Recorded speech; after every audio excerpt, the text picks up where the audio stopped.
Le reniement de Pierre, avec Marc 14 et Georges de la Tour.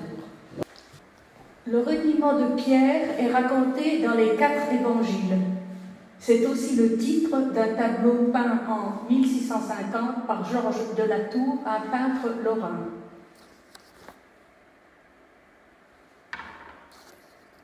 Le musée Georges de la Tour à Vic-sur-Seille, ville natale du peintre, présente un bon nombre de ses tableaux. Plusieurs sont d'inspiration religieuse. Ils mettent en scène des sujets tirés de la Bible ou de l'histoire sainte. La représentation artistique de Jésus-Christ dans l'art chrétien, c'est un thème majeur dans l'art occidental et aussi oriental, Europe-orientale. Cet art chrétien est lié à la présence du Christ. Il exprime le mystère de la parole divine incarnée en Jésus. L'angoisse de l'homme, la vie de l'homme, ses joies et ses peines, Jésus les a connues. Elles sont l'angoisse, la joie, la peine du Sauveur qui regarde l'homme. Chaque œuvre de peinture a sa nuance personnelle pour rendre compte du mystère du Christ, Dieu incarné, qui est né, qui est mort, qui est ressuscité. L'évocation du divin. Au Moyen-Âge, tous les tableaux sont toujours d'inspiration religieuse ou mythologique. On ne peint pas de gens ou de scènes ordinaires. On peint un monde idéal sur de somptueux fonds d'or, sans ombre. Ainsi, dans cette scène du XVe siècle, les personnages sont parfaits. Ils sont parfaits, baignés par la lumière pour représenter l'image du divin. Le peintre a cependant distingué Judas le prêtre avec une auréole noire. Vous le voyez tout en bas.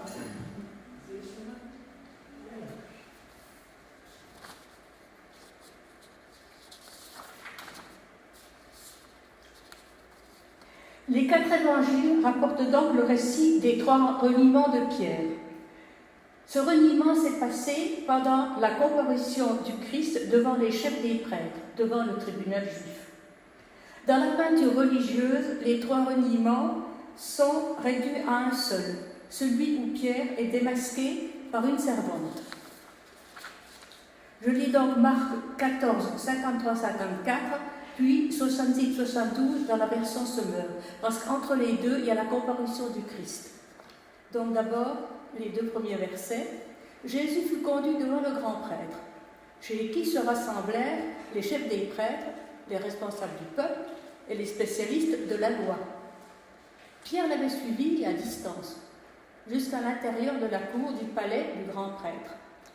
Il était assis avec les gardes près du feu pour se réchauffer. Et entre les deux, on a la comparution de Jésus devant le grand conseil juif. On reprend. Pendant ce temps, Pierre était en bas dans la cour intérieure. Une des servantes du grand prêtre arriva. Elle vit Pierre qui se chauffait et le dévisageait. Elle lui dit « Toi aussi, tu étais avec ce Jésus, ce Nazaréen ?» Mais Pierre le nia en disant « Je ne vois pas, je ne comprends pas ce que tu veux dire. » Puis il sortit de la cour et entra dans le vestibule. Alors un coq chanta. Mais la servante le vit et recommença à dire à ceux qui se trouvaient là. Il fait aussi partie de ces gens-là. Il le lia de nouveau.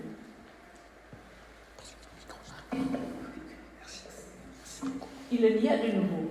Peu après, ceux qui se trouvaient là redirent à Pierre, « C'est sûr, tu fais partie de ces gens-là.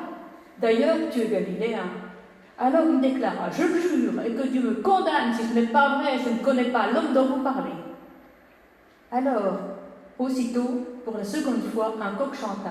Alors Pierre se souvient de ce que Jésus lui avait dit. Avant que le coq ne chante 2 fois, tu m'auras renié 3 fois. Et il fondit en larmes. Il fait froid à Jérusalem cette nuit-là. Des groupes se forment autour des feux allumés. Quelques soldats, une servante, des hommes. Ils discutent. On vient d'arrêter celui qu'on appelle le Nazaréen, au jardin des Oliviers. Il comparaît devant les grands prêtres maintenant, et c'est sûr, il risque gros. Oui, cet homme se disait roi d'Israël et même fils de Dieu. Vous pensez, fils de Dieu, un pauvre type, oui, même pas capable d'ouvrir les portes pour s'évader.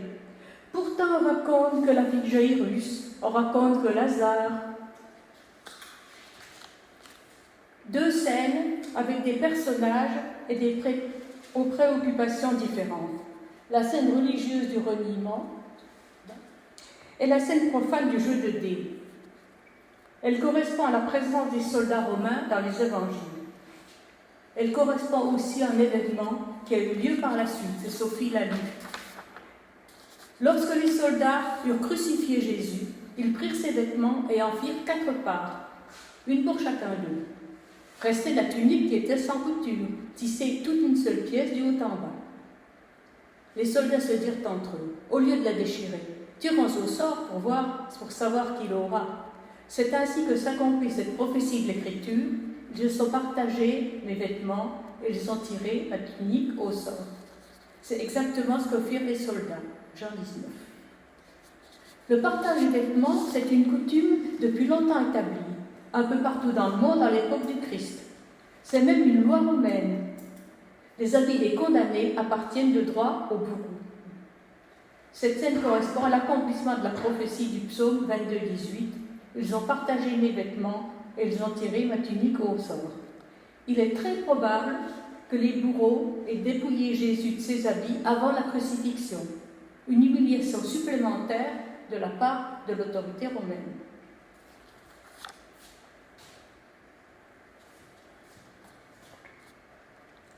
Cinq soldats jouent au dé autour d'une table de bois. Une scène sur fond sombre. La table, c'est une grosse place rectangulaire. Elle occupe presque tout l'espace. Cela repousse le drame du reniement, tout à fait à l'extrémité gauche du tableau. À partir du XIVe siècle, les artistes représentent la scène de tirage au sort sous la forme d'une partie de dés. Elle est parfois symbolisée uniquement par le gobelet qui contient les dés.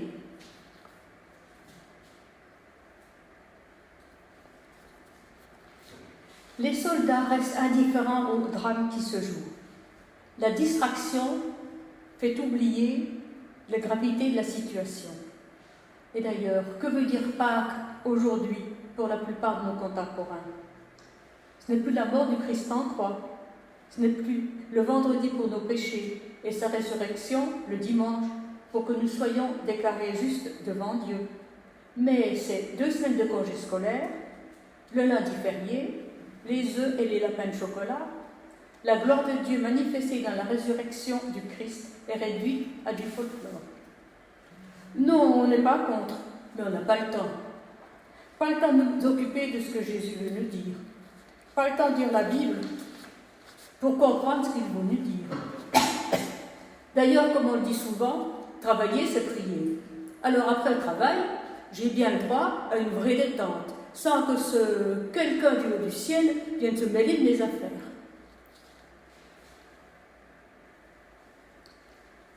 Le soldat du premier plan porte un bonnet à plumes. Il est vu de dos, en contre-jour. Il arque le bras gauche, il pose la main à plat sur la table, sa main droite ouverte semble attendre les dés.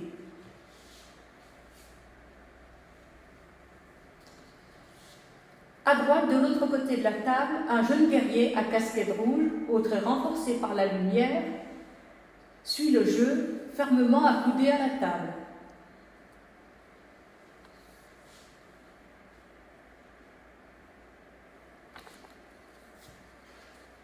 Un troisième personnage, vu de profil, contre le bord droit du tableau.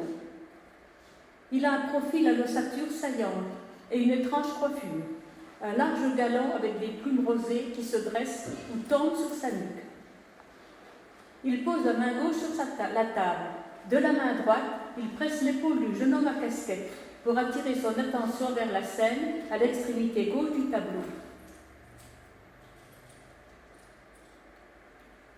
Ce personnage de droite ne s'occupe pas de la partie de dés.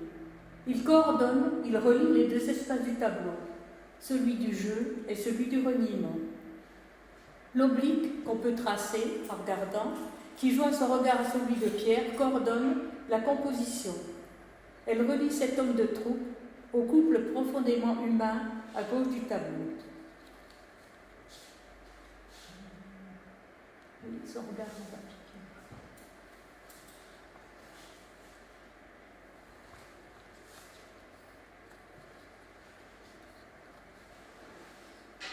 Dans la peinture traditionnelle, Pierre est toujours représenté comme un vieil homme. Il porte une pèlerine sans ampleur ni pli.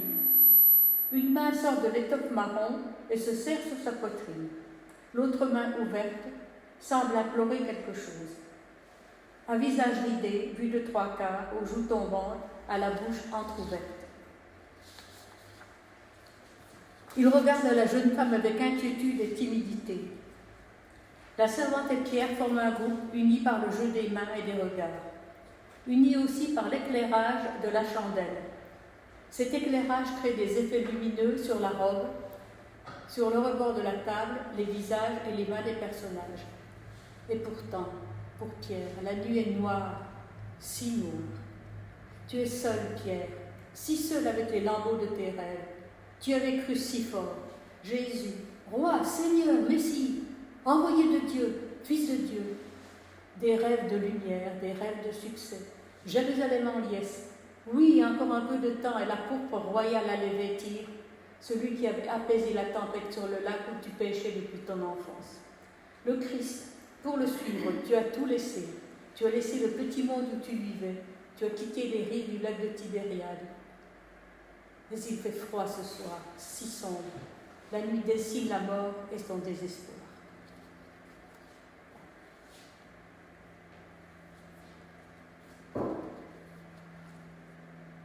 La servante est baignée de pénombre, avec sa robe empesée, son corselet plat, son bonnet lorrain très allongé. Elle regarde le vieillard. « Oui, je t'ai vu, je crois bien, avec ce Nazaréen. » Elle tient la chandelle de la main gauche, au doigt travaillé. La main droite levée masque la flamme. Il n'y a presque plus de lumière, les feux se meurent, la main cache la bougie. Alors réponds, ce Nazaréen, tu le connais ? Cette femme observe, écoute, mais ne semble pas accuser Pierre. Son profil est empreint de douceur.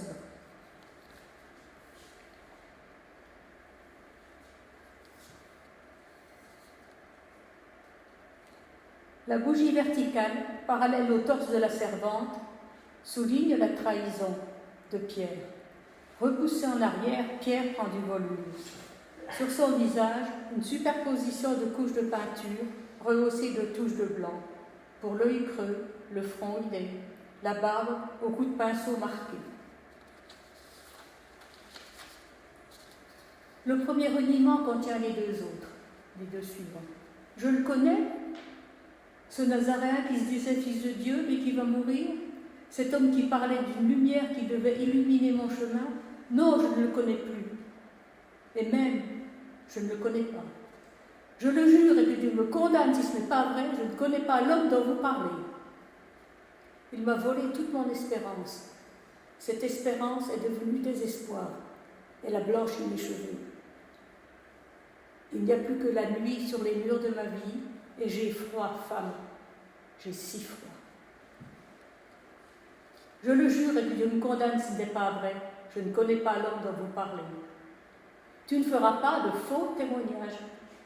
En Israël, le serment avait une importance capitale au plan juridique et dans les relations sociales. La loi de Moïse interdisait le faux témoignage et le parjure. Elle obligeait à respecter ses serments. Que votre langage soit oui, oui, non, non. Le Christ prescrit de ne pas jurer du tout. L'interdiction du faux témoignage devient l'interdiction du mensonge sous toutes ses formes. Flatterie, calomnie, médisance. Le mensonge pervertit le rapport de chacun avec soi-même. On peut aussi se mentir à soi-même. Il détruit le lien entre soi et l'autre, ce lien que la parole rend possible. Celui qui tire les ficelles, c'est Satan, le père du mensonge, meurtrier aussi. En se servant des mots pour abuser dès l'origine, Satan trompe celui qu'il veut perdre. De fausses promesses en illusion, celui qui l'écoute court à sa perte. Le reniement de Pierre rappelle la fragilité et la lâcheté de l'homme, la nôtre aussi sans doute. Merci.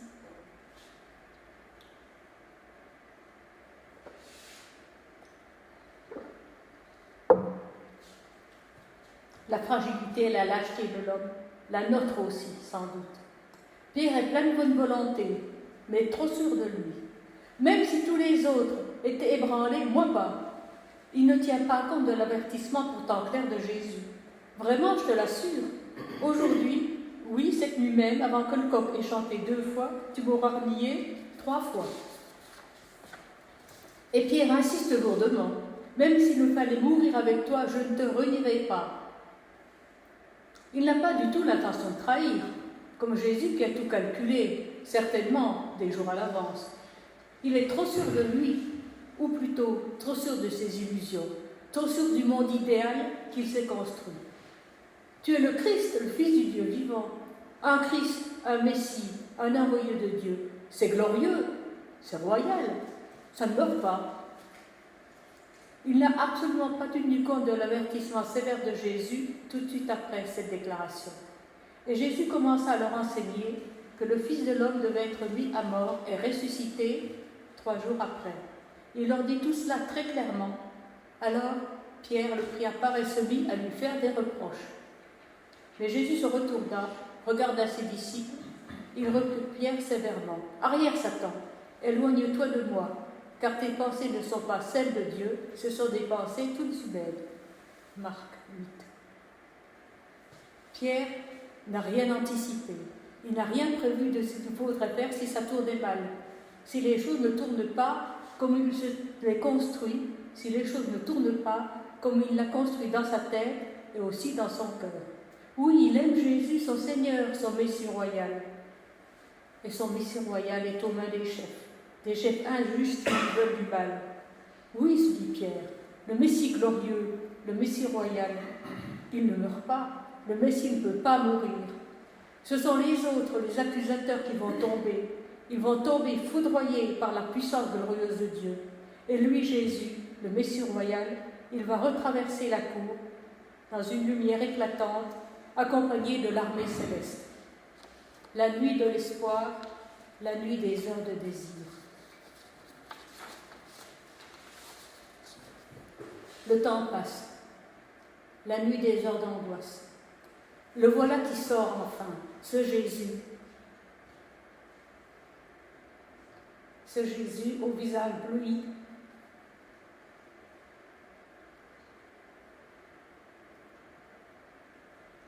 Tuméfié par les coups. Le Messie royal a pris les traits du serviteur souffrant.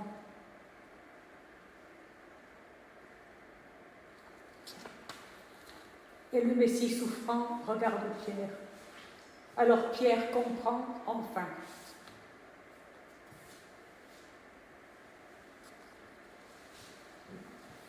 Un tableau de 1645, Les larmes de Saint-Pierre, conservé aux États-Unis, montre le repentir de Pierre.